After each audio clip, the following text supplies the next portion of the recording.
Okay, so this topics today we will cover, and we will go back to inner product, look at its geometric meaning, and we will define cosine distance and Euclidean distance matrix. Okay, and then we will mention once you have this Euclidean distance matrix, what you can do. One thing is to do multi-dimensional scaling.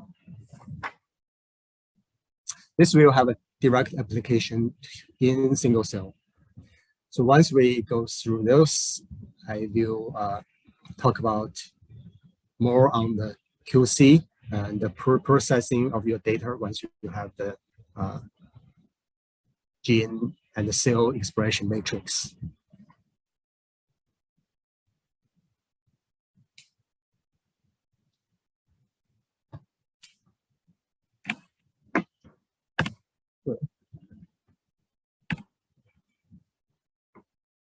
Well, some high school knowledge, just a reminder you and what's the cosine definition. And the cosine is defined by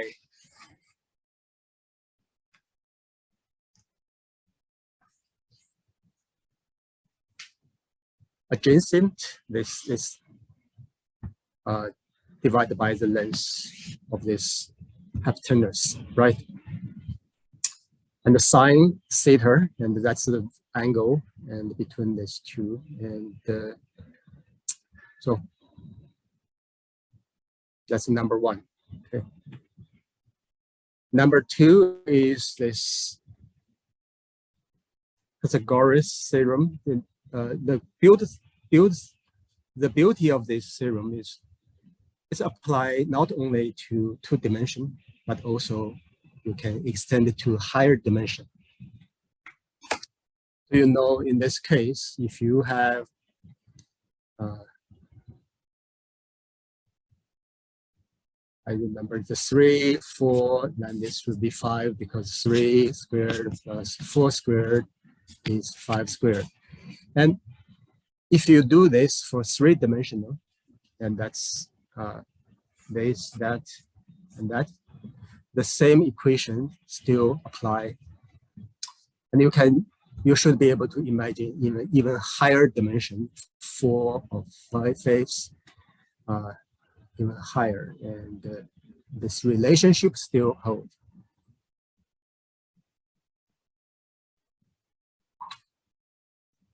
Okay, so the last piece. So this is a little bit uncommon, but I want to remember, for example, there's a relationship between two angles. If you have alpha minus beta, and the cosine of this equal to cosine alpha times cosine beta plus sine alpha plus multiplied by sine beta, okay? On your right is the illustration of why this relationship holds. Let's see if you have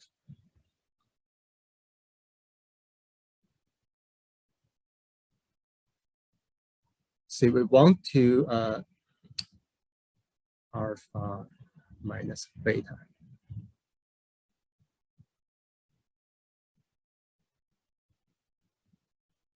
Yeah, so we can look at this picture here. Just you want to use this diagram to illustrate this relationship should be held. And we set up a diagram like this unit length of this black line equal to 1. Then you have alpha, beta, so alpha is this, and alpha minus beta is this place, okay?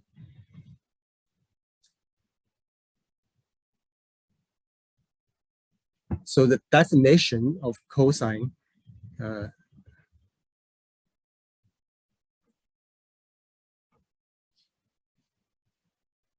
is the length of this this pink line divided by 1, right? So the length of this should be cosine alpha minus beta.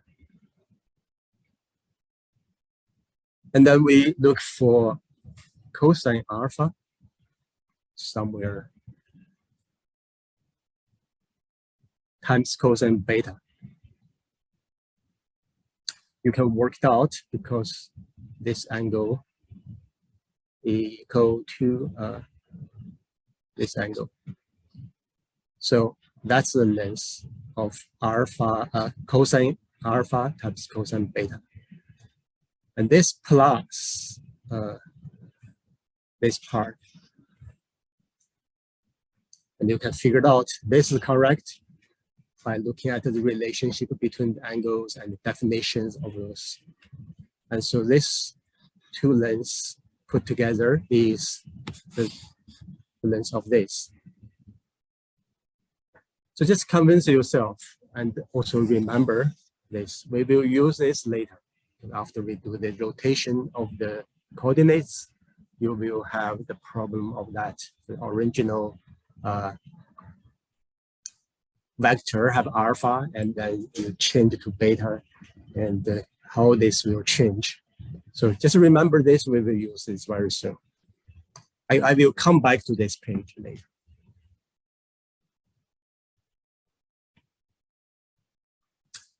Okay, so that's a recap for unit circle.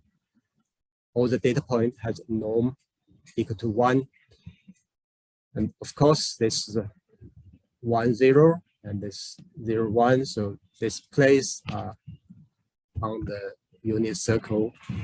And here is 1 over square root of 2. And you can compute all the data points as long as they have a norm equal to 1, okay? We haven't talked about this symbol, so this indicated norm of a vector. So that's a mathematical expression. So you have your vector and divide by its norm. Okay, vector is array of data more than 2, and the norm is a scalar, it's a single number. So in MATLAB, that's the expression. You have done this, okay? So if you have data point somewhere here, once you do the norm divided by the norm, you come back to a point on the unit circle.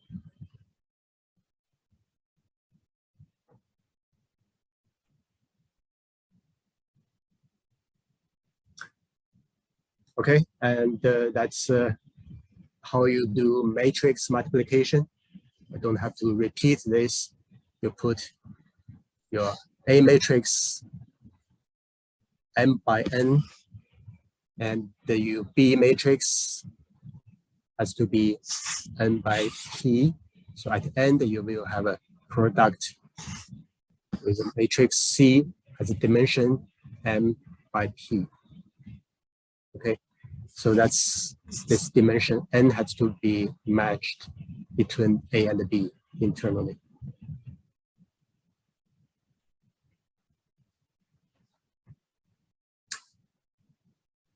If you do inner product for two vectors, you can transpose vector A and then multiply it by B. In that case, you end up with a single number. So that's inner product.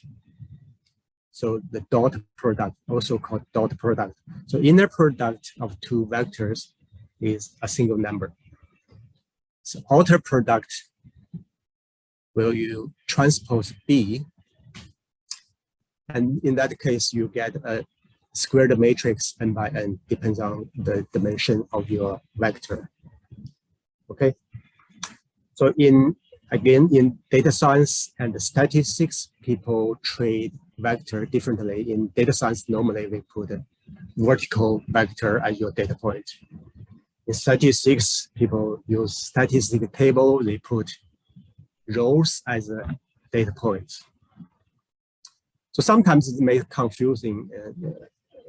So we have to be clear whether the end product is inner product or outer product.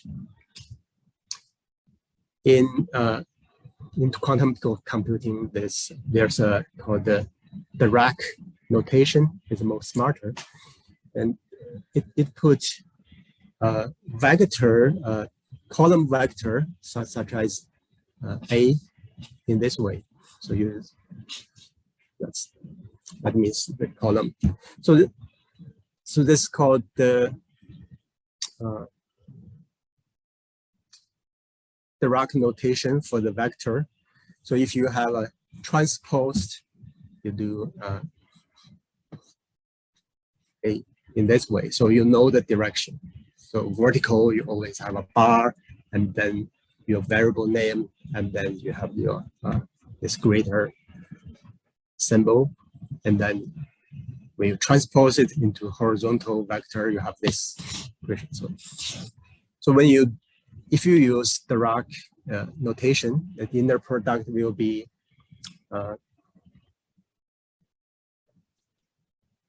A, B. So basically you're doing this. Sometimes you see this kind of notation, so you know this is inner product. You will never make a mistake because the notation and give you the direction of this horizontal or vertical indication of the vector. So how to do this outer product using Dirac notation is this. Okay.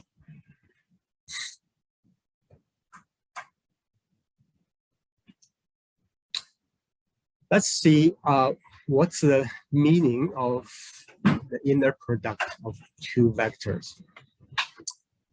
On your left is two data points in three-dimensional space. So you have A and B, and you know the end product of this is 11. So that's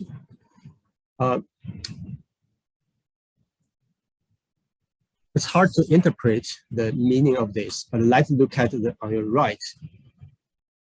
So here we have two vectors. One is indicated by this blue vector, and then another is a red vector. We can decompose two vectors for its x and y axis. So we decompose, let me use laser pointer here. So we decompose blue vector into this horizontal vector and then action, and also this vertical. Similarly, we decompose this into horizontal and vertical. So you separate horizontal ones, put it here. So that's product of x-axis decompose vector times the blue vector x, so that's a b, xb. So the meaning of this product of its x-axis in this way. They do the same thing for the y, you multiply y vector with another y vector. Also, when you multiply y with x, because they are orthogonal to each other, the product of this equal to 0. So the multiplication of these two vector itself, you can decompose them into these 4 different combinations, but the 2 factors are 0. At the end, you get this. Okay, that's the meaning of your inner product. The orthogonal part is cancelled out, and you have product of this combinations of this x-axis and y-axis actions.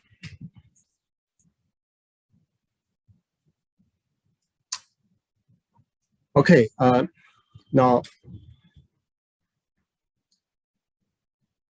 for any two given vector, in this case u and v, and the inner product equal to the norm of u multiplied by norm of v times cosine of the theta, which is the angle between them.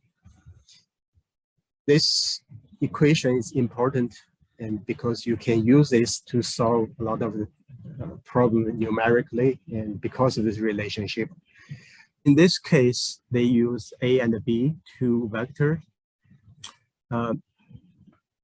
So they put this R around A, indicate the norm, so the length of A. So once you have a length of A, you know cosine of this length is its x-axis coordinate, and RA sine R is so the R is the angle of it. I don't have an indication here. Anyway, so the multiplication of this can be rewrite at that. And because of this relationship's hold, and you can rewrite that.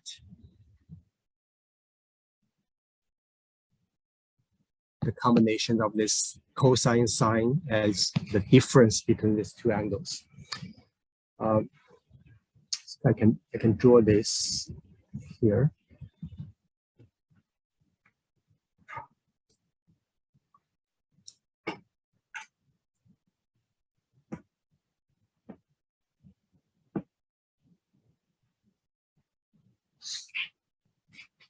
So that's A, and we know the length of A is bar norm, okay? And if this is R,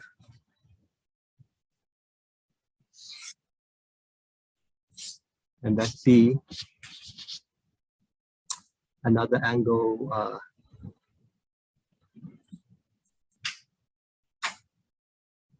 so the B have angle of S. It's really hard. I actually ordered a blackboard. It's really hard for me to draw this here. So you have this B. The length of this is B norm, and you have angle R here. Angle for B is S. So it's very easy to write this as cosine R for A norm. That's this point. And A sine R is its y axis, right? You can define this position using that. And for B, it's B times cosine S, and B norm sine S. Okay, so that's axis of the coordinates for this 2 points. This and that.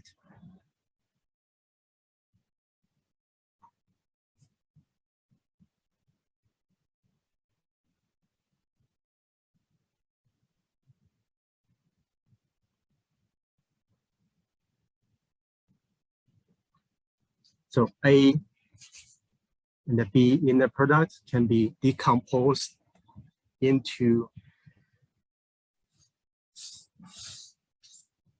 this, and because of relationship of that, the difference between these two, in that case S minus R,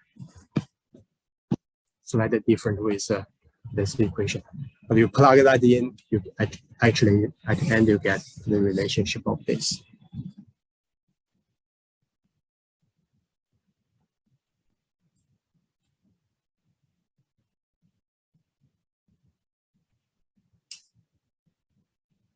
Okay, I will go back to rethink of my original way, I tried to use the shortcut to use x-axis to replace one of the vector to do the demonstration, but I forgot exactly how I did it. But you can use this to convince yourself, okay?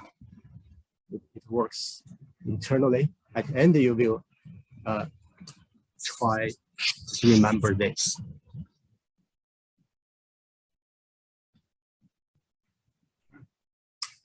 Any questions so far, right?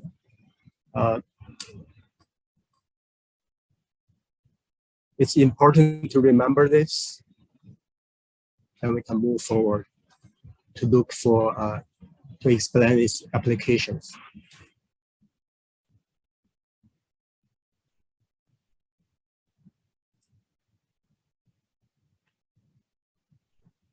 Okay.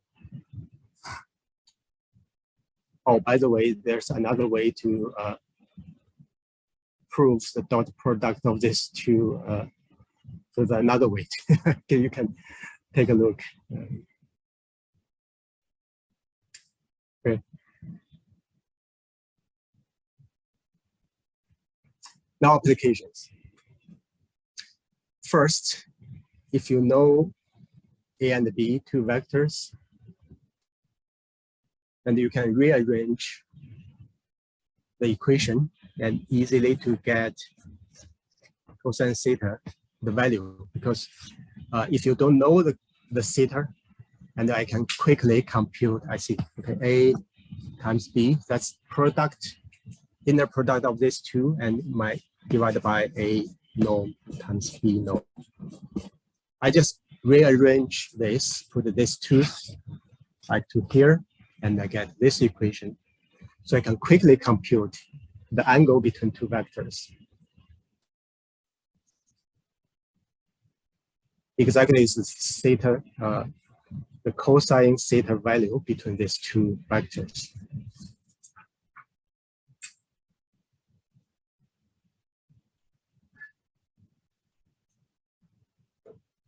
Okay.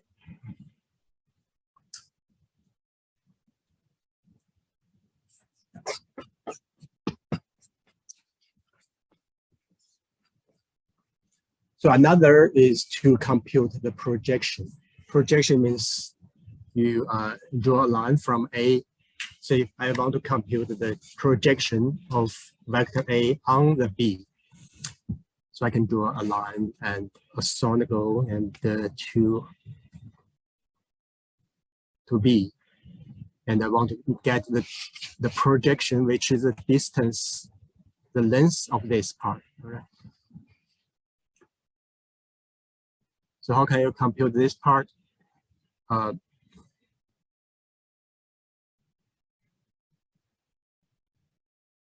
So you have A and times the length of A, the norm, times this is the length of that. So it's equal to the inner product of this divided by B norm.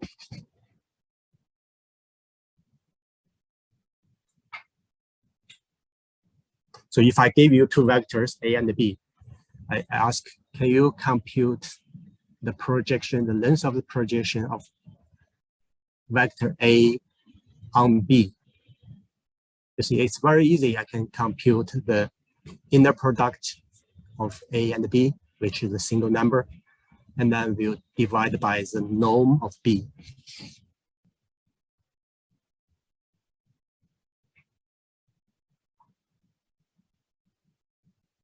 It is how long my projection from one vector to another.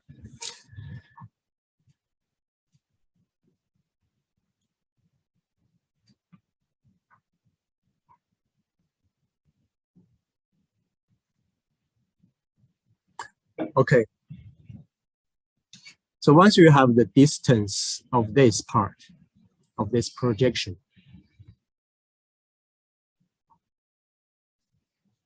and also you know the length of A is a norm, right? How long this is, and then you can easily compute the distance of that, right? because the square root of this minus square root of that is the square root of that.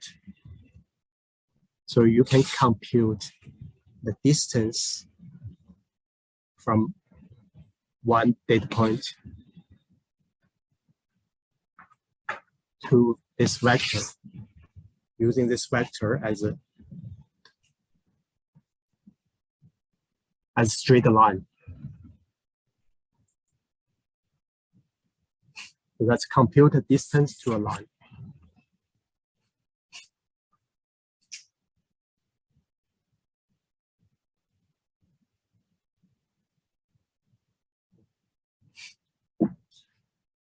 The last application is to change the coordinate. Call it change the coordinates. It's very similar to the projection.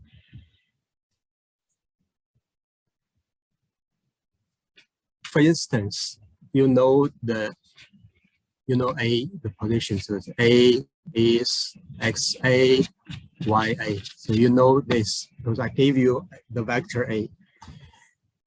So this XA, YA is based on its original coordinate, right? So you have it. But now I ask, if I want to use B as my new x-axis, so this is my old x-axis, but I want to use B as a new x-axis, right? I see. Okay, please give me the new coordinates of XA and XY, YA, not for the old coordinates, but use B as a new coordinates. Basically, say, okay, can you give me the Y new axis will be here. Basically, can you give me the new position, which is the length of this? Let me highlight it in different color. So I want to know the length of this light blue. That's new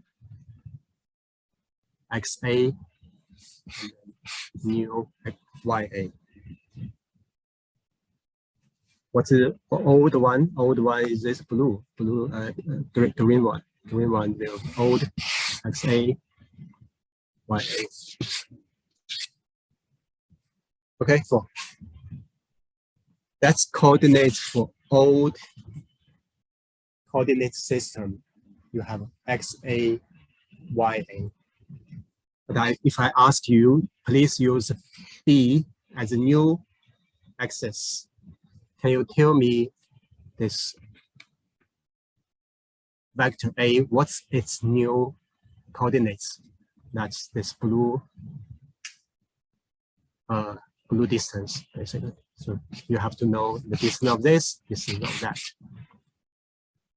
And you know how to compute this. This distance is just AB per inner product divided by norm of B. And you know how to compute that. So you have a new coordinate system regarding to using B as your new axis. X-axis. Okay, so that's 4 different applications. We can have an immediately application, and there are many others, I believe, but that's important ones for us.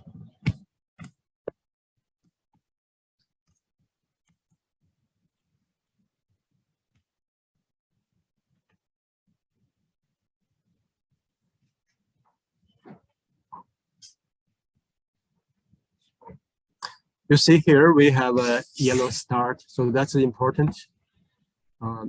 For you to move on, you have to memorize this and know how to explain it. Don't like me, and during the class, I forgot exactly how my easy way to explain it. I will figure it out later.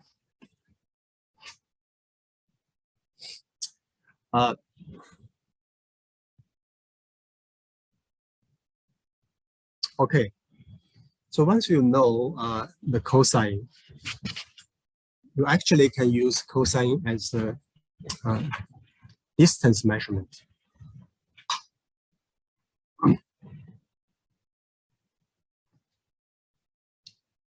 The larger these two indicate they are similar to the same direction. So 1 minus cosine similarity basically is the distance. We use this a lot. The reason is it's easy to compute. You have inner product of two divided by the production of their norm. And this method, this distance, apply for higher dimension as well. So all our examples is 2 dimensions, 3 dimensions. But if you have a high dimensionality, and it will same. When the distance of this is to 0, that means this similarity is 1. That indicates 2 points regarding to the origin, they are the same direction. Okay, so it doesn't matter how far away of these 2 data points, as long as they're on the same direction, they have same cosine. So many times, oftentimes this be enough when you have a high dimensional data.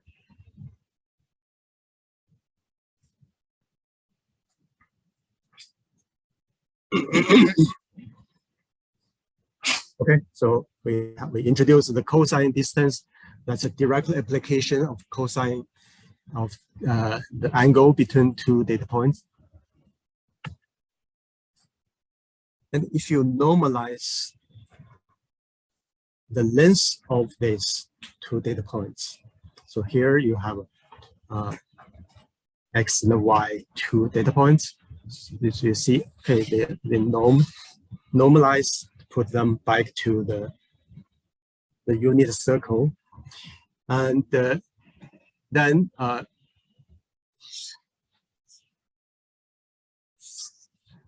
there's a relationship between normalized data points and their Euclidean distance and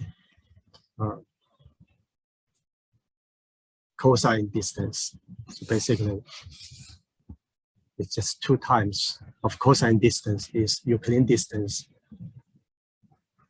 if you normalize 2 data points and put them back to the unit circle.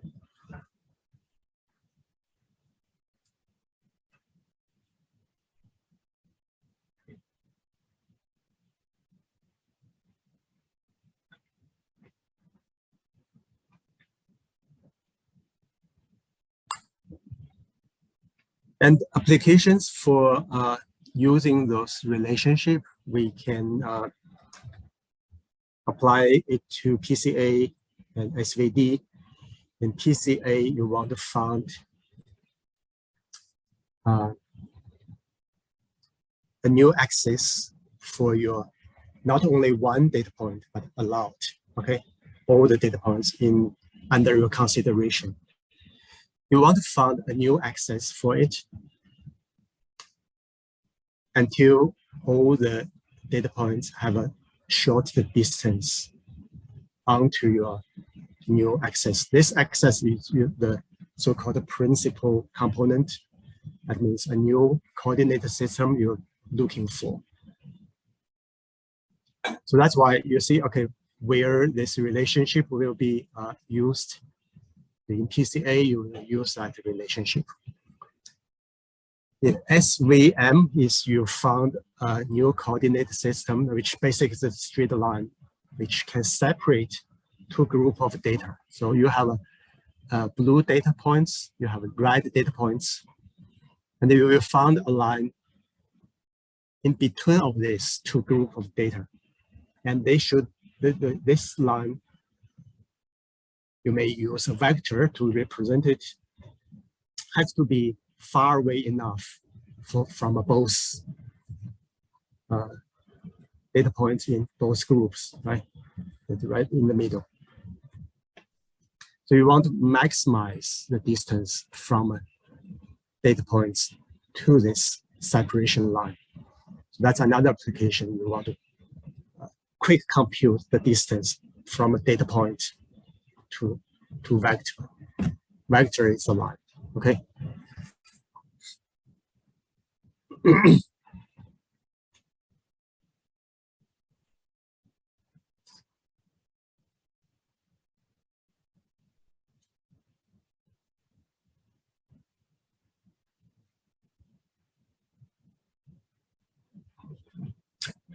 Okay, so that's a relationship you can use to compute any given point to a new vector, new line, okay? You can use the relationship I just described. Once you have the projection, you can work out the distance. And here give you some idea, okay, how you interpret it. Okay, once you have two vectors, see x and y in this case, if the inner product of these two equal to 0, that indicates these two vectors are orthogonal to each other. Okay, in that case, this degree is 90 degree, right? Cosine 90 degree. So that's a way you can see. I want to determine whether these two vectors are orthogonal to each other or not. You just do this inner product to see whether it's equal to 0.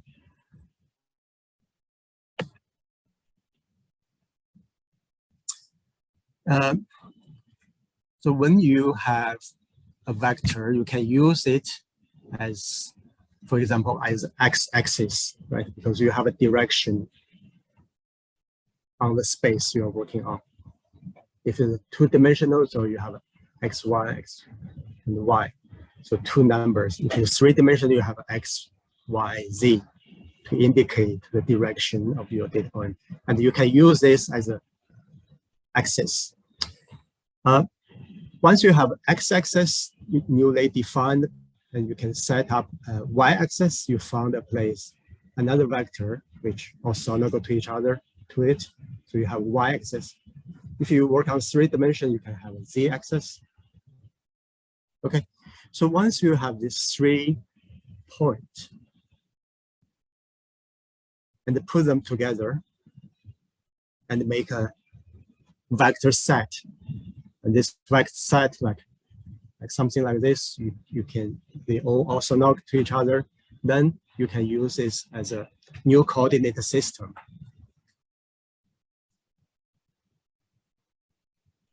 Okay, so simplest one will be 1, 0, 0, 0, 1, 0, and 0, 0, 1.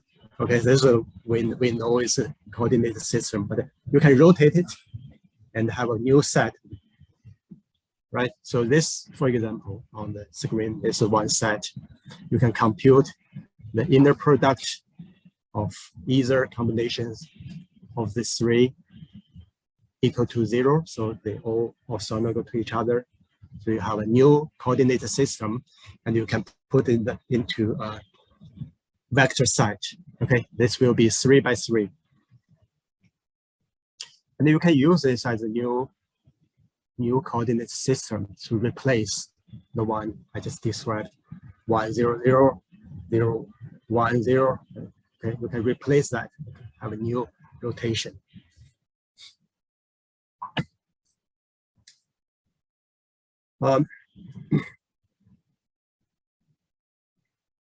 So these 3 vectors, and if you normalize them, you take a norm. So the length of the 3 vectors equal to 1. They also orthogonal to each other. So in that case, you get an orthonormal vector set. So if you have that system, and that will be a standard way to define a new coordinate system, right? you have a direction of x, y, z, and the length of the vector equal to 1. So you have a normalized coordinate system. So in PCA analysis, your final goal is to find a new coordinate system. So you can rotate your data to present its variability in the data. So PCA gave you an orthonormal vector site, which gave you a new coordinate system.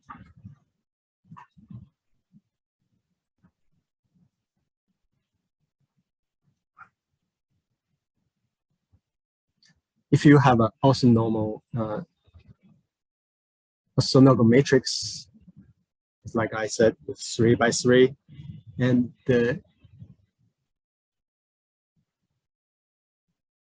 if you transpose and then multiplicate this, and you will get identical matrix. So you can use this as a test, see whether my matrix is orthogonal matrix or not. If you try, and this matrix will have this relationship code. So this is an orthogonal matrix.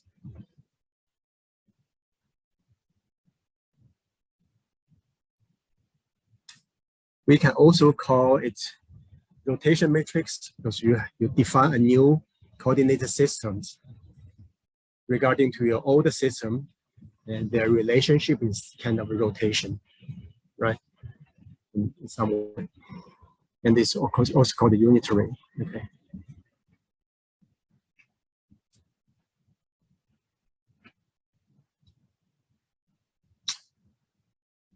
All right, so once you have a collection of data points, say a collection of vectors, you can compute linear independence. So whether you all the data points are linearly dependent or not, it depends on whether you can use summation. And for example, you can add these two column element-wise and get the third point. So they are not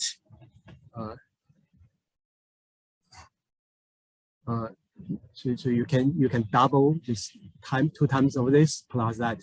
So you have a linear combinations of some data points and obtain another.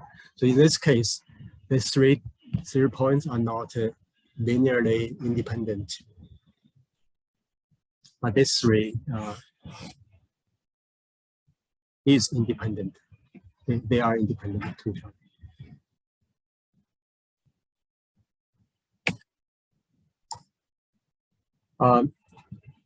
So you can compute a rank of the matrix, and this because it's not independent, there are only two essential elements actually, and then you have rank 2, and this one independent and have rank 3.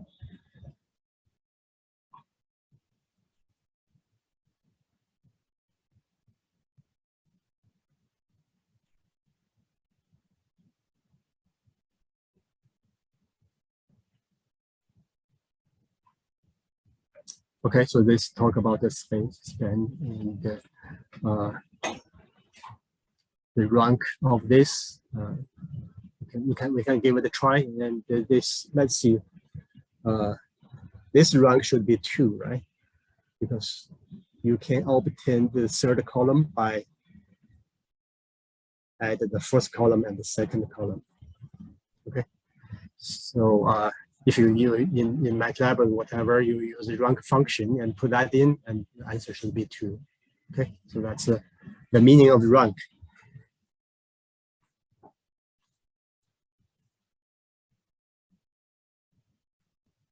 What time is it?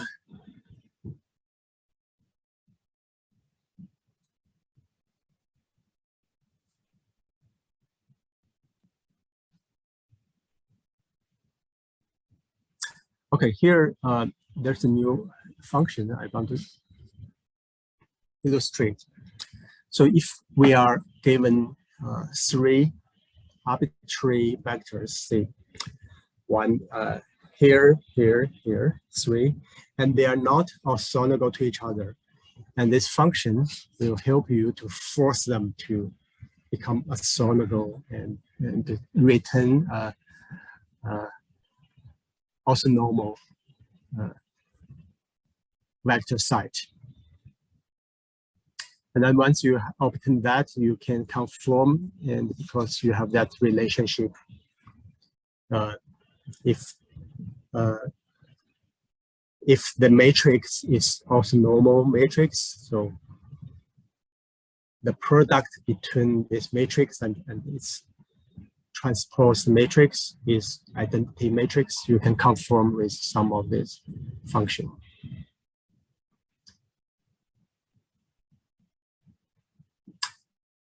Okay,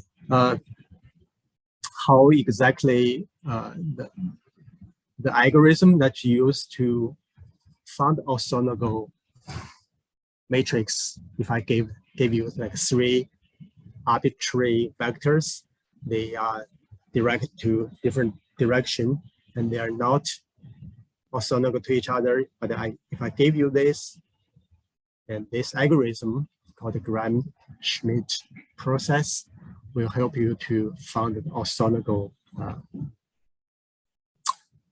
matrix based on the input.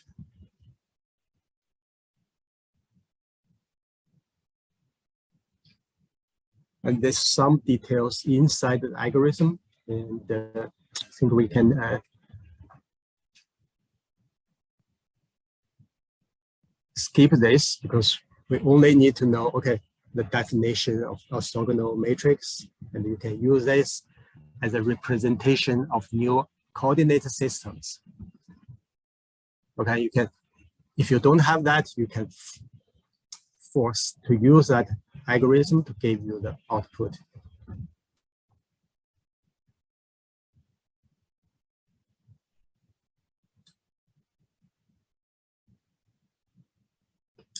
Okay, we will stop for 5 minutes.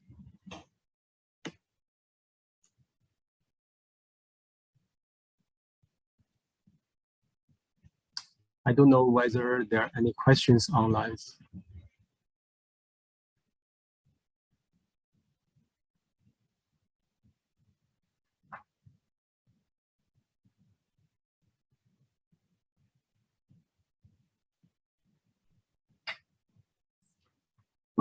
Okay, during the break, we have a question about whether this is an orthogonal matrix or not. So we can test it in MATLAB. So I put that in there, and then I put that in there and see. I want to compute the norm for each column, and then I do get. So I use this vector norm to compute it, and I do get 3 ones. So that indicates all 3 vectors in that matrix are normalized. So this is orthogonal matrix, also normal.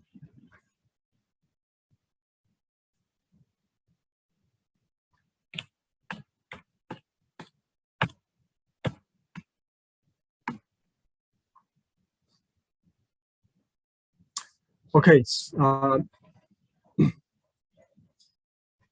so to compute Euclidean distance, you can have 2 vectors, and then the difference between them, and then you take a norm of the difference. That's your Euclidean distance.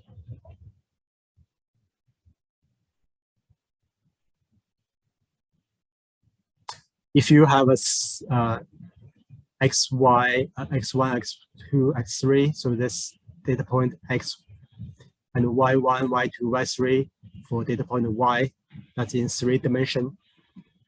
And then the norm of their 2 difference, the difference equal to this x1 minus y1 squared plus. So that's the Euclidean distance definition. So you can just take the difference and norm it, and you get the distance, Euclidean distance between point x and y.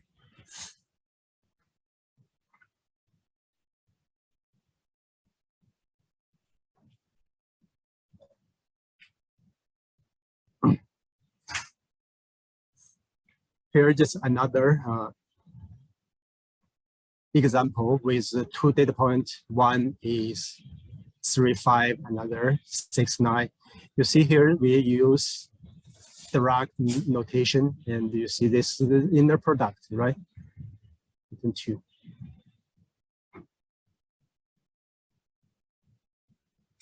You see this breaker here, right? So that's inner product.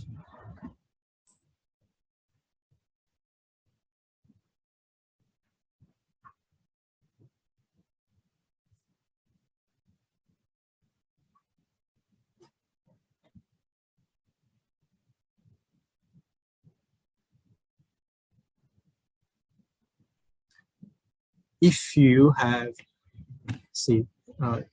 two data points, x and y, but if you have a combination, a collection of multiple data points, see, I have a big X matrix, I have a lot of data points, and I can compute this Euclidean matrix distance between all the pairwise distance between all the pairwise points. So in this case, you have a matrix which D in this distance matrix, Dij is element and indicate the distance between point xi and point xj.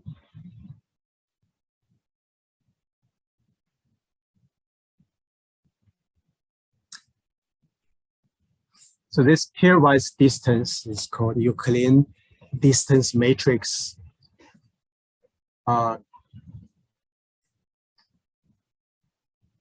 That's for a group of data. For example, we have a map and several major cities in Switzerland, and we can compute a distance matrix for those cities from the city to itself. The distance, of course, is 0. So in this distance matrix, have a diagonal line of zeros, and from one city to another, you have a different distance. And this symmetric, because from A to B and B to A are the same distance. Now, if I gave you this, ask you, can you please reconstruct this map? So you don't have this map, you only have this distance matrix. Would you be able to reconstruct the map to put cities in the location and the distance between those cities satisfied the relationship which described in their distance matrix? So this procedure is called multidimensional scaling.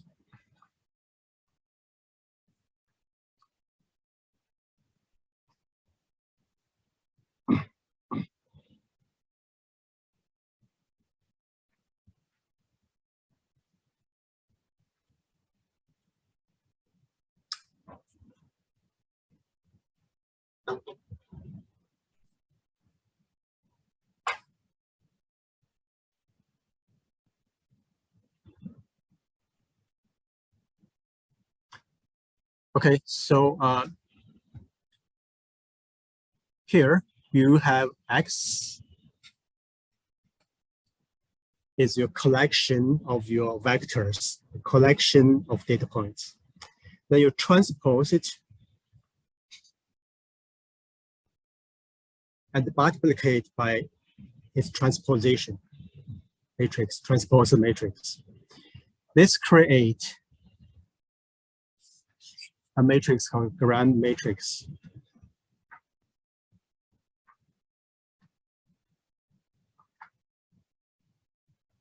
So the element of the Gram matrix Ij is inner product of your two vectors.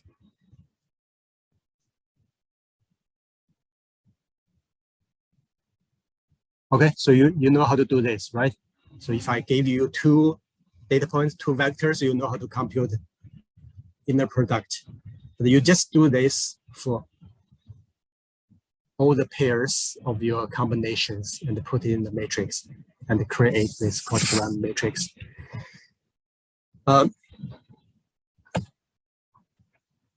There's internal relationship between Gram matrix and the Euclidean distance matrix.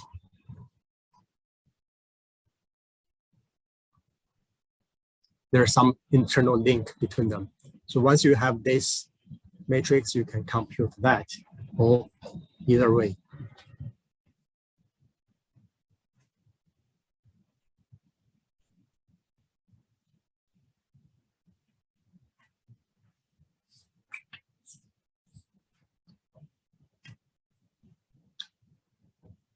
It's very easy to get a Gram matrix because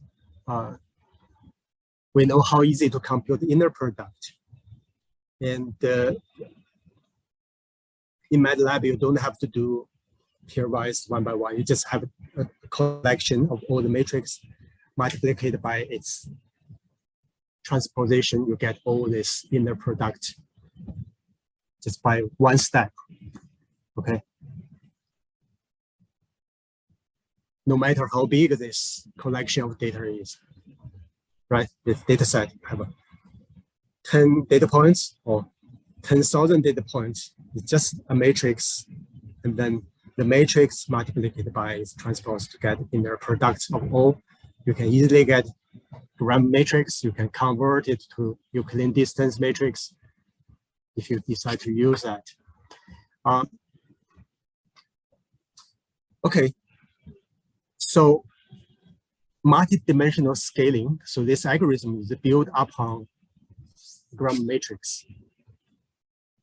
So you use the information from a distance matrix, okay? Because you can convert from a Gram matrix to Euclidean distance matrix by kind of force. So once you have this distance matrix, you can convert to Gram matrix and use multi-scaling algorithm.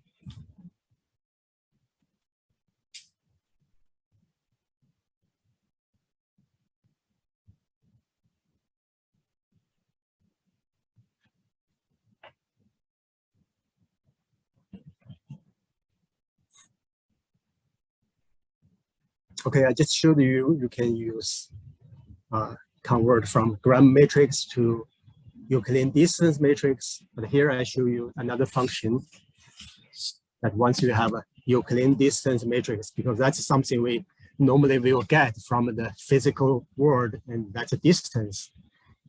And then you can convert it to Gram matrix, and we are ready to use multi-scaling algorithm to put them into positions. So we want to convert this distance matrix into different location for the data points, right?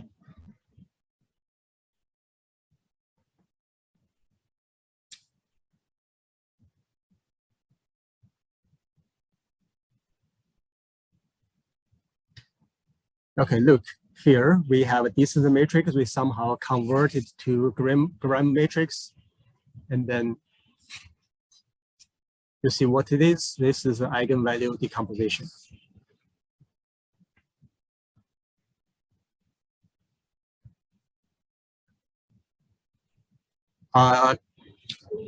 So once you apply eigenvalue decomposition onto Gram matrix, then the top eigenvalues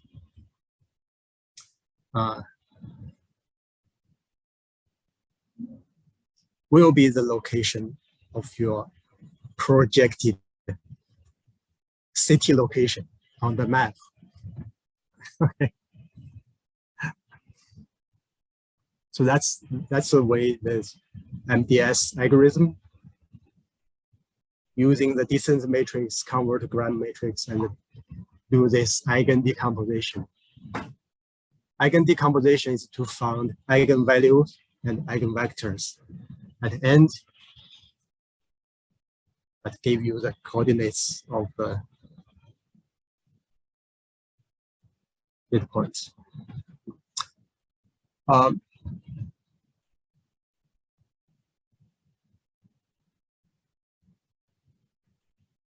We will find examples to try this during the computer lab session, and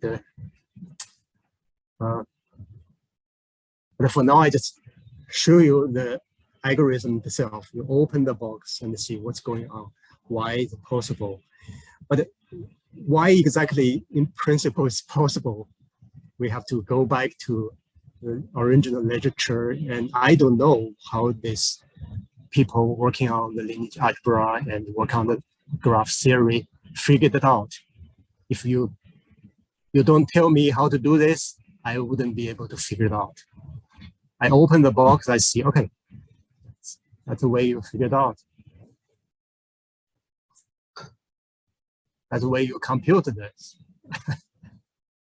I wish I know how to invent this myself, but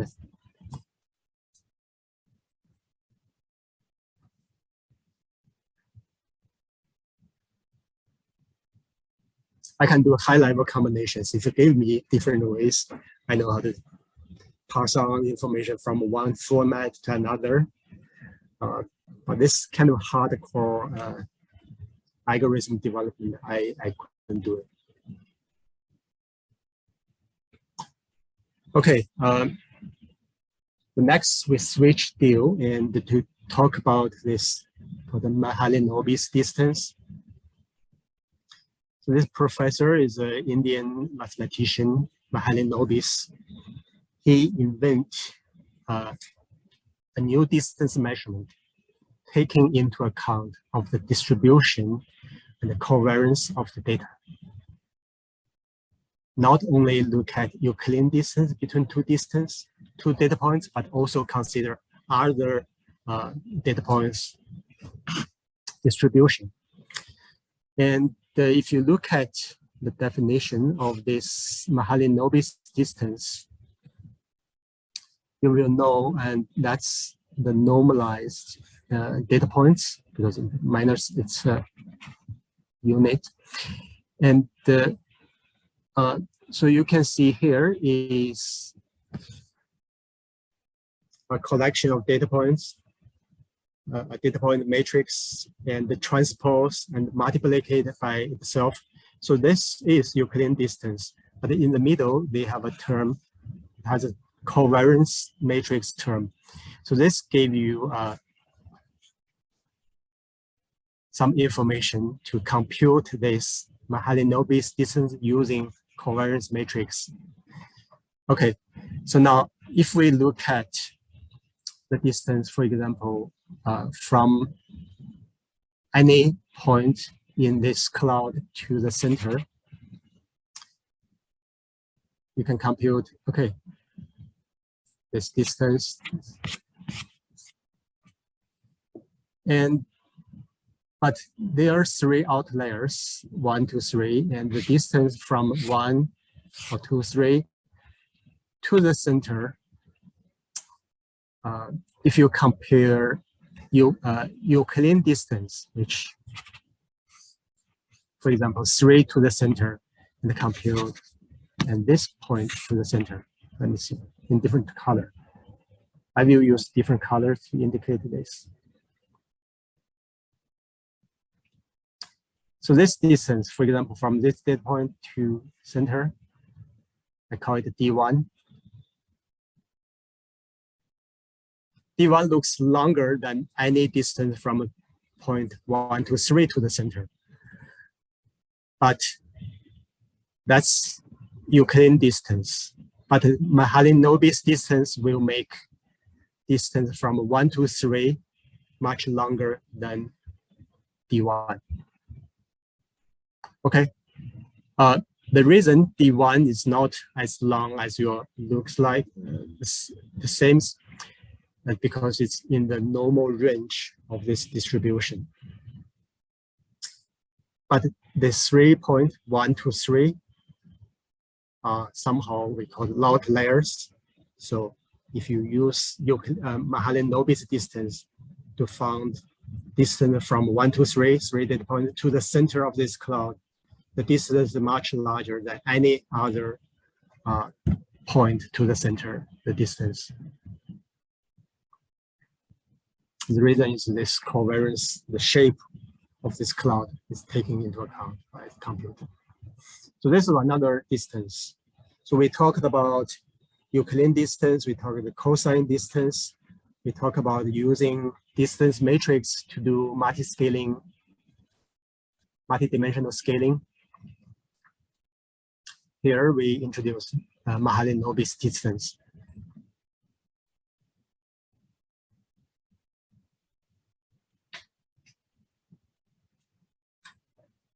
Okay, on your right panel, the Mahalanobis distance from data point 1 and 2 to this center, the black point, are similar. Well, on the right side, the distance of this pink distance from point 2 to the center is much larger than the purple line, the distance from point 1 to the center.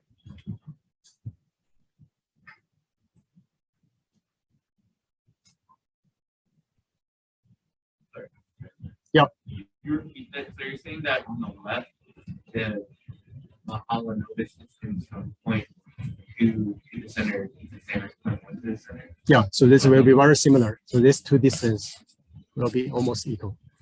The reason is you see the distribution of all the other points. They have a sphere, a circle, and well, here you have this quite different distribution along this axis, and this point 2 and it becomes an outlier, and the distance to the center is much larger than any other data point to the center. There's also a measure of deviation. Yeah, so the deviation is encoded inside this covariance matrix. So the covariance, that's two examples that are like on each other. The covariance is all the data points and their relationship. Somehow there's a distance between all the pairs of distance, all the points is given inside this covariance matrix.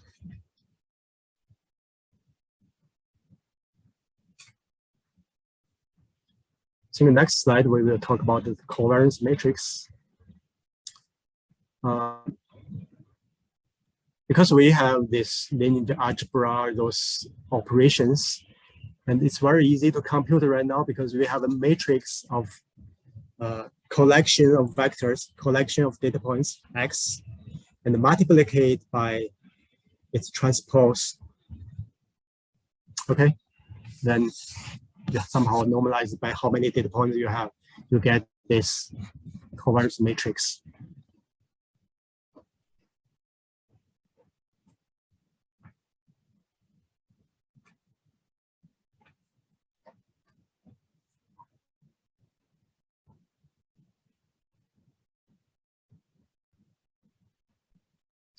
In this two-dimensional space, this covariance matrix is 2 by 2 matrix. And you put it in the middle of this computation to give you the Mahalanobis distance. Okay.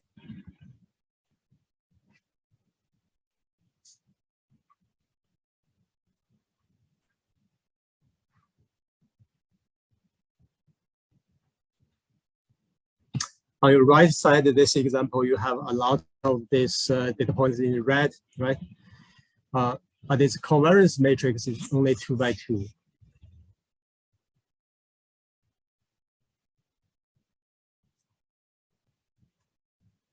because each data point is defined by two variables, x and y. This covariance matrix is between these variables. What's here? X0, 0, y. Yes.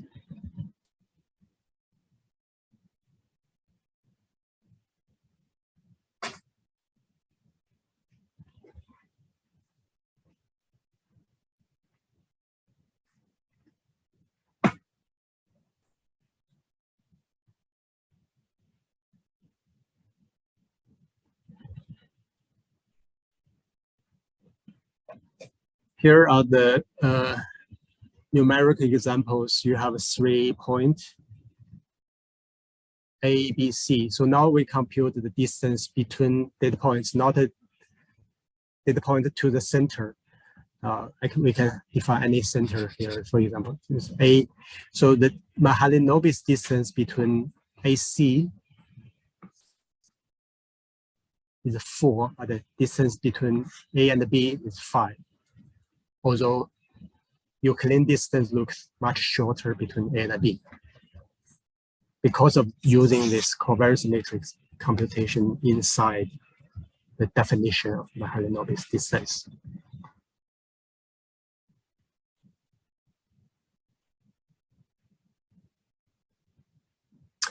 Okay. Now we move to QC, and I will quickly go through those slides, and I will show you in MATLAB Toolbox what we are looking for when we move forward to process the data.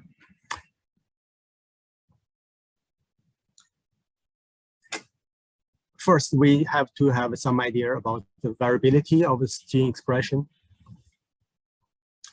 I want to use this as example to illustrate the possible format of this variability, but it's not a gene expression itself. It's just some, let me replay this.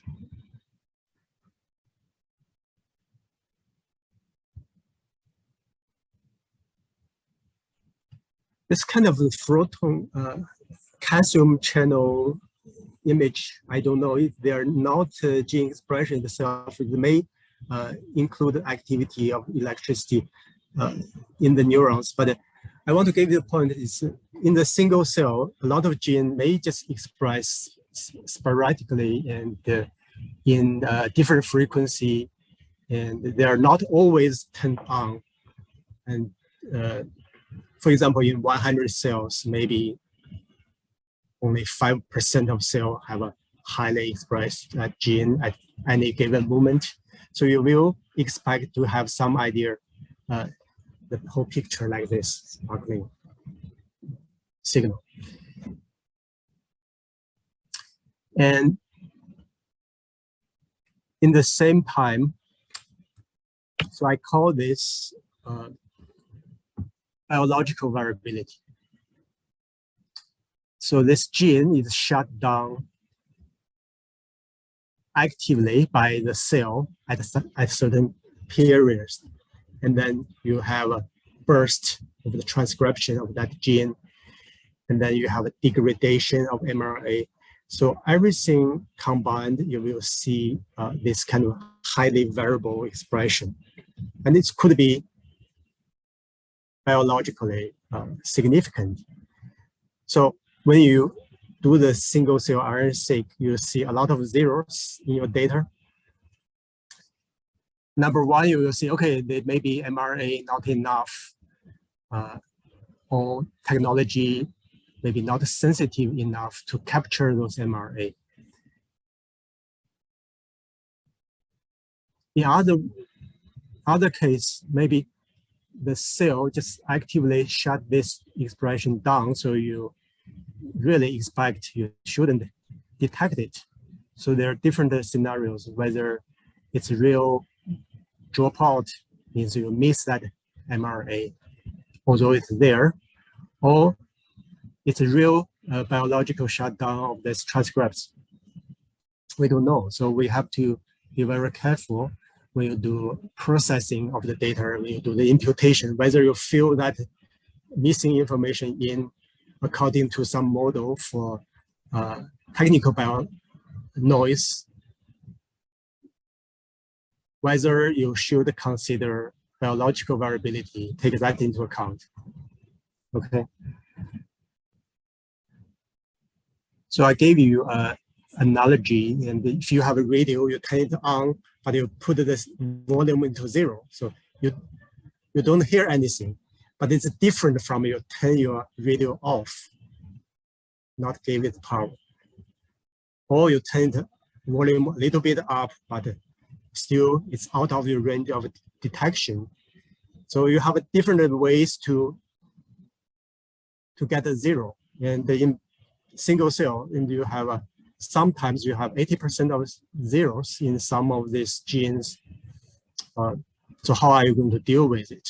That's a question. So next week, I think we will model some of this using zero inflated model, but the statistician, many of them eventually found, okay, we don't need a zero inflated model.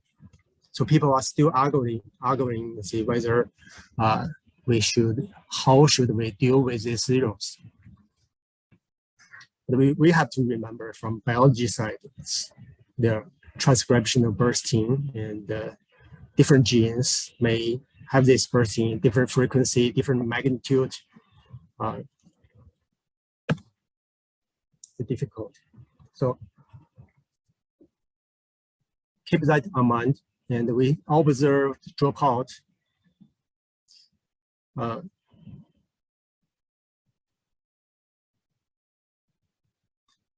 are we going to deal with those dropouts?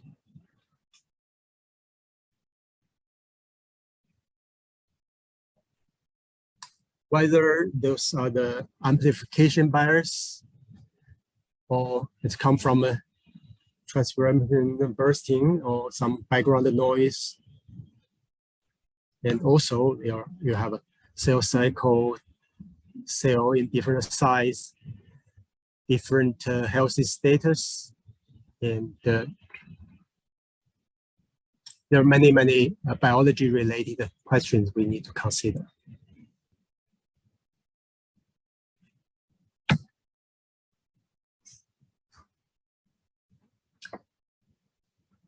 Okay, so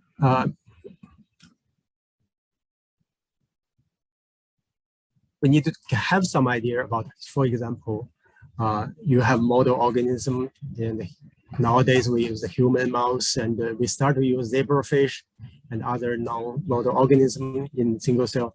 And during the mapping state, I hope everybody here knows what the mapping is doing.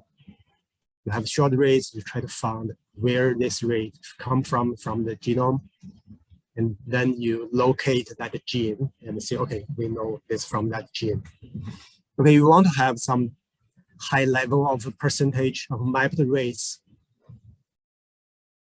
Otherwise, maybe indicate some contamination, or maybe you use the wrong reference genome.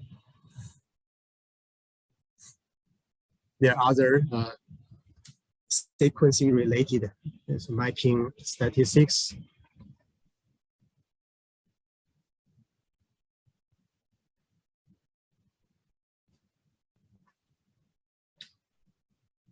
Another is, for instance, we want to get some of this number of detected gene.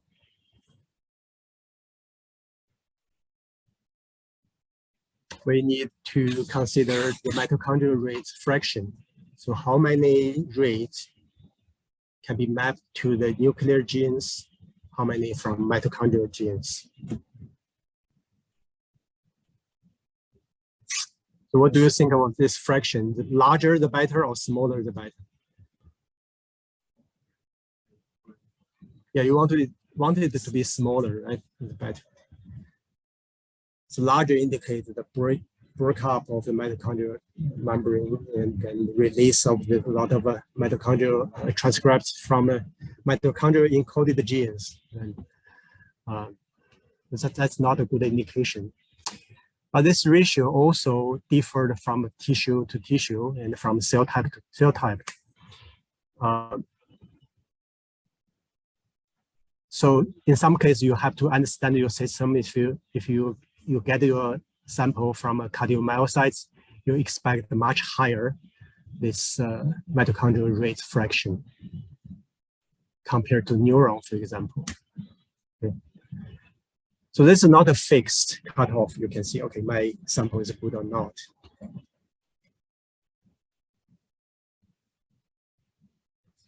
Sometimes RNA rates.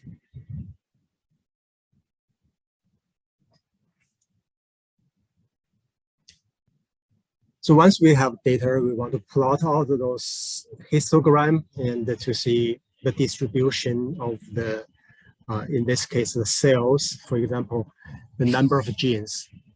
The majority of cells has a number of genes over nearly 2,000.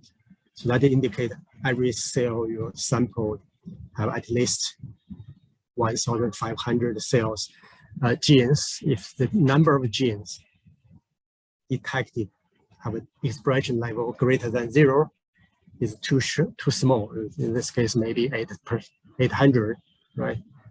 That cell maybe just not sequenced enough for some reason, and we should be able to get rid of.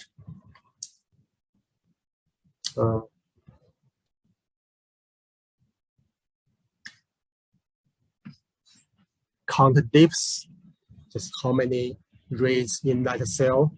It's also called the library size, although they are not a good name, but just indicate how many UMI in total has been obtained for each individual cell. So that's called the number of counts of the cell or library size.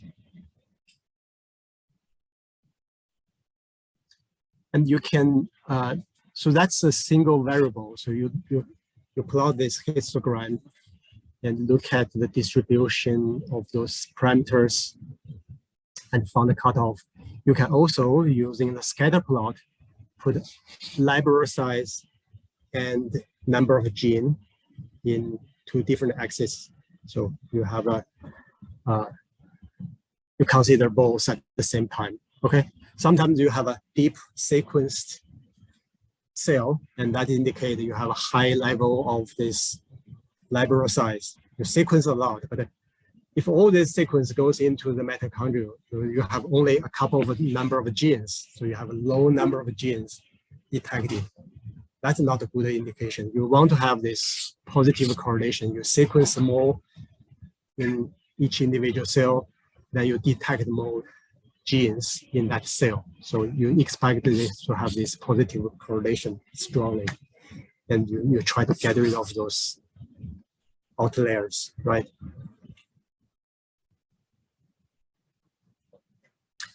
We first will rely on cell render to give you the mapping report. And the cell render already did some kind of cutoff. And you will see if you have a cell render output, you will have two folders. One is the filtered data, another is unfiltered. Normally, you will use filtered data. And unfiltered data include a lot of empty droplets because they have some kind of cutoff and see, okay, if it's lower than this cutoff, we will consider this droplet as empty. There's no cells in there. And then filtered data is all they think there are cells in there. So we normally will start from this filtered data. But if you want to take into account the contamination across cells, you want to use some information from unfiltered data. So because this empty droplet gave you some information about the so-called environmental, that's between cells transcripts. So some cell will release broken and the membrane and release their mRNAs into this pooled sequence soap, right? And this mRNA may goes into some of the droplet. So it's called contamination. So we want to use unfiltered data to learn some of this unfiltered this contaminations in the soup, sequence soup, to guide you to clean up the data from the filtered data. Okay, the output is given in this wide summary HTML file. You have seen this before, and that's the cut between cells, the droplet with the cell, and also those other so-called filtered data, filtered out. So that's not included in the report.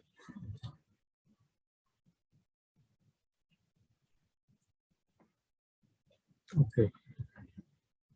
So in the last couple minutes, I will show you in MATLAB how these combinations of parameter we can use to do the filtering. Okay.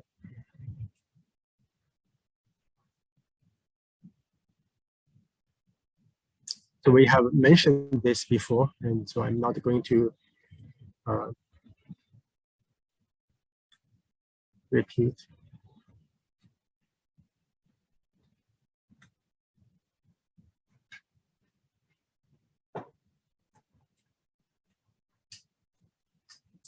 So I'm going to use an example data to illustrate.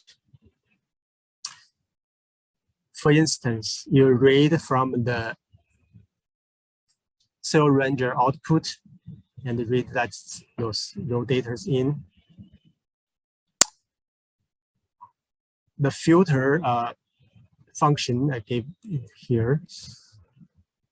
So by the way, in this example, we have a 2,509 cells, and there's those many of the genes.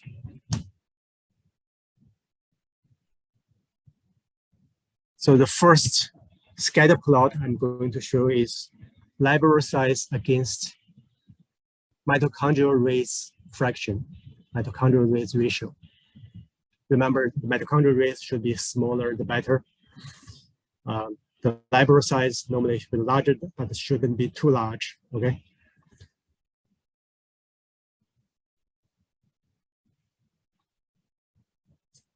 The data has already been filtered, so you see a clear cut in this position, and the cells with lower library size have been discarded. So that's why you see a clear cut. Every cell has a higher than, I don't know, that's a 500 or something greater than that. The sum of outliers is too big. This two, I really want to get rid of some of this, right?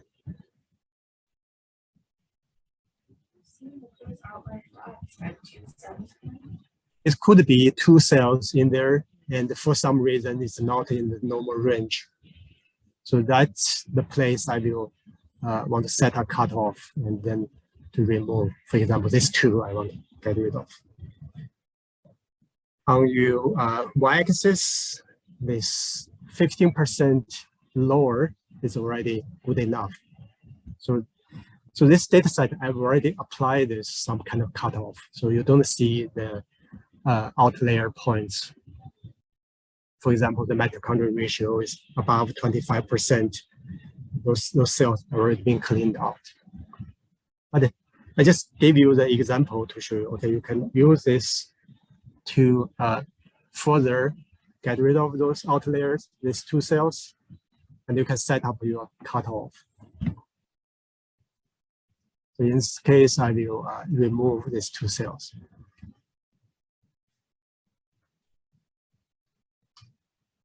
Another way is to use library size in your x-axis and the number of genes detected in each cell. Remember, I said it should be a positive correlation strongly. you sequence more, you should detect more genes. And so everything looks reasonable. Okay, here. Again, this is already pre-filtered, so some special cells are already be gathered off. I can set, say, I want to more than 500 genes to be detected. So maybe I will set this as a 500. Low value.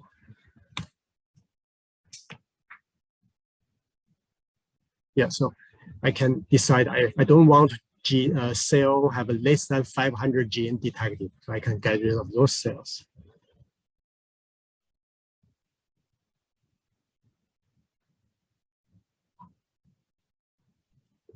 In this case, maybe I want, yeah, so.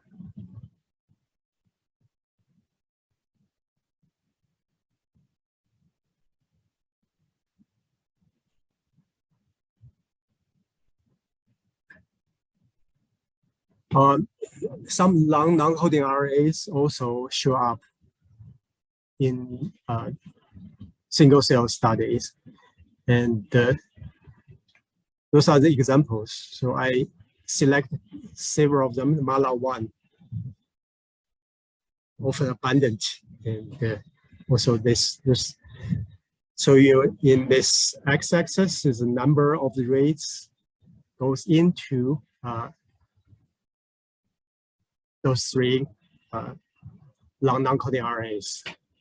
You don't want them to occupy too many rates because you really want to study mRNA protein coding genes. So if you have a large amount in that long non-coding RNA, especially MALA, people knows a lot of unspecific information have been captured in there, absorbed a lot of rates.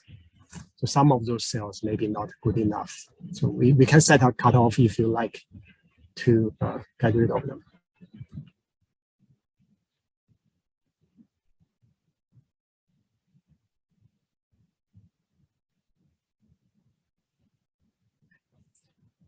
Okay, if you don't want to study mitochondrial gene and you can remove them, 13 protein coding genes encoded in mitochondrial, you can remove in this function to remove some genes you really don't want to include it by name. And you can remove gene by its expression levels. For example, if you have cells, certain percent of the. So let's indicate this, the gene had to be expressed in 5% of the cells. So you can do some of this kind of filtering.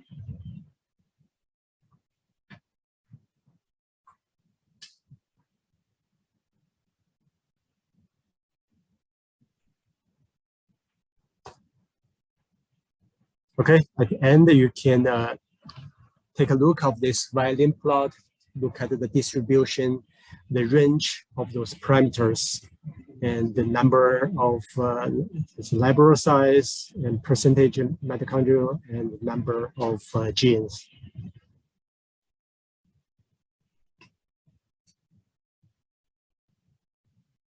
Okay, so that's all for today. And any questions?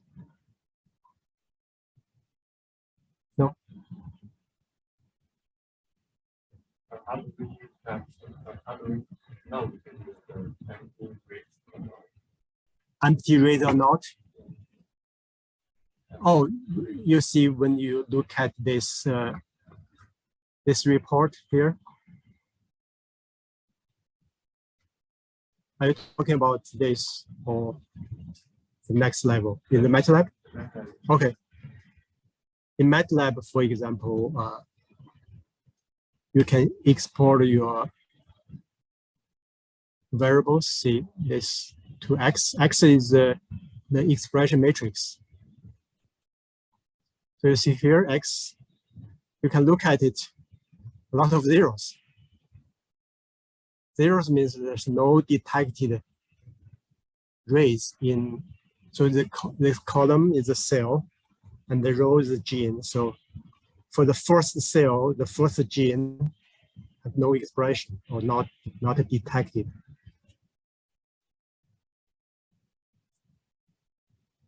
Yes. So when you do the filtering, there is some library cell versus the and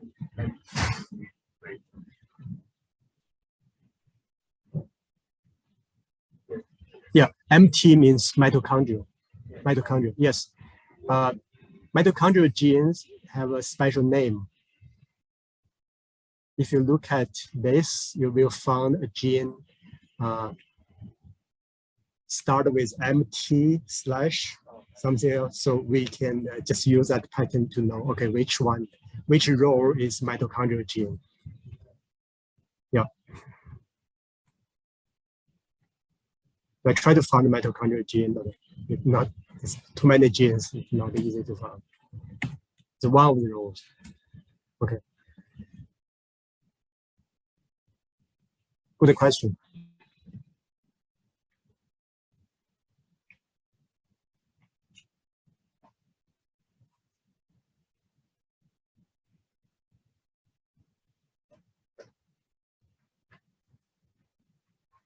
Okay.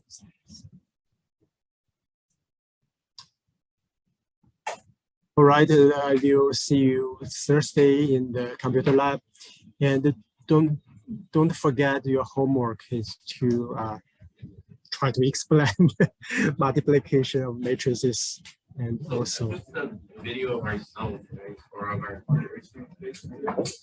our either way. So just like you found a way to show a stranger that don't know how to do it, and then you explain it to him or her, and then I will see how it goes. And you just wanted the link, right? Mm-hmm.